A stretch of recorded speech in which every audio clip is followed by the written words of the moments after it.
سارے لوگوں کا سوال ہے کہ ڈاکٹر وسیم ایک عجیب سا خوف ہے،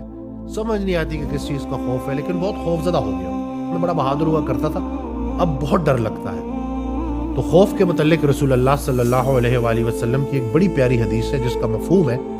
کہ اللہ تعالیٰ نے کسی بھی انسان کے لیے دونوں جگہوں پہ خوف نہیں رکھے، یعنی کہ اس دنیا میں بھی اور آخرت میں بھی۔ سمجھنے والی بات یہ ہے کہ جو انسان یہ زندگی اللہ کے خوف کے ساتھ گزارے گا، اللہ سے ڈرے گا، اس کو آخرت کے دن کوئی خوف نہیں ہوگا، اور جو یہ زندگی اللہ کے خوف کے بغیر گزارے گا اس کو آخرت کے دن بڑا خوف ہوگا۔ تو یہ بڑی ایک موٹیویشنل سی حدیث ہے کہ جو انسان بھی خوف کو ڈائریکشن دے گیا، یعنی کہ جیسے بچہ نیند میں ڈر کے جاگتا ہے تو ماں کو پکارتا ہے، ویسے ہی انسان جب زندگی سے ڈر کے اللہ کو پکارے تو اس کو بات سمجھ آ جاتی ہے۔ اللہ کے ڈر کی ایک بہت پیاری بات یہ ہے کہ اللہ کا خوف جو ہے نا وہ آہستہ آہستہ اللہ کا شوق پیدا کرتا ہے، اور جب اللہ کا شوق پیدا ہو جائے تو وہی انسان جو ڈر رہا ہوتا ہے وہ حاصل کو محرومی سمجھنے لگتا ہے اور محرومیوں میں حاصل کو تلاش کرنے لگتا ہے، حاضر کو غائب سمجھنے لگتا ہے اور غائب کو حاضر سمجھنے لگتا ہے۔ یہ واردات جب انسان پہ ہوتی ہے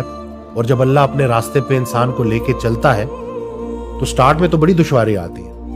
لیکن آہستہ آہستہ چونکہ اللہ بھی ساتھ ساتھ آپ کے چلتا ہے، آپ کے قریب ہوتا ہے، تو وہ مشکلات پھر انسان کے اوپر بھاری نہیں ہوتی۔ قرآن کی ایک آیت ہے جس کا مفہوم ہے کہ قیامت والے دن، آخرت والے دن لوگ پوچھیں گے ایک دوسرے سے کہ تم کتنا عرصہ دنیا میں رہے تھے، تو کوئی بولے گا کہ ایک دوپہر، کوئی بولے گا ایک شام، یعنی کہ 60-70 سال کی زندگی، اسے جڑی تکالیف، اسے جڑے خوف، اسے جڑی پریشانیاں، جس انسان نے اللہ کے رضا کے لیے زندگی گزاری تو اس دن اس پہ کوئی خوف اور ڈر نہیں ہوگا۔ تو چھوٹے ڈر کو بڑا ڈر ختم کرتا ہے، اور کسی بھی انسان کے لیے، مسلمان کے لیے سب سے بڑا ڈر یہ ہے کہ اللہ ناراض نہ ہو جائے۔ اور حضرت واصف علی واصف رحمۃ اللہ علیہ کی بڑی پیاری ایک بات کہ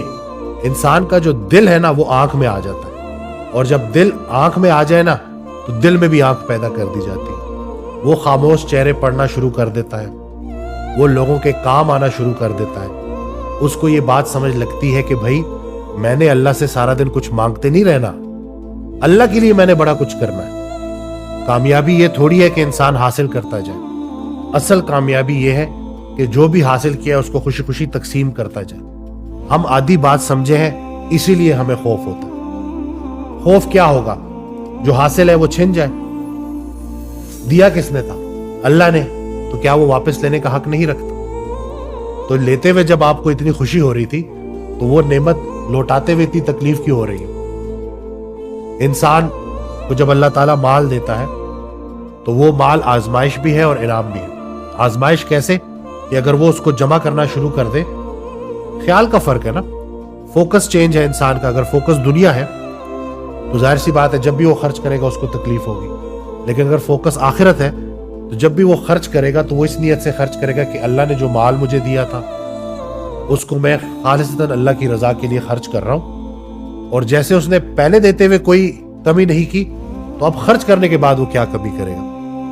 تو انہی چیزوں کو اگر ہم پریکٹس کرنا شروع کر دینا تو یہ خوف آہستہ آہستہ شوق کی شکل اختیار کر لیتا ہے، جیسے کہ قرآن پاک میں ہی ہے کہ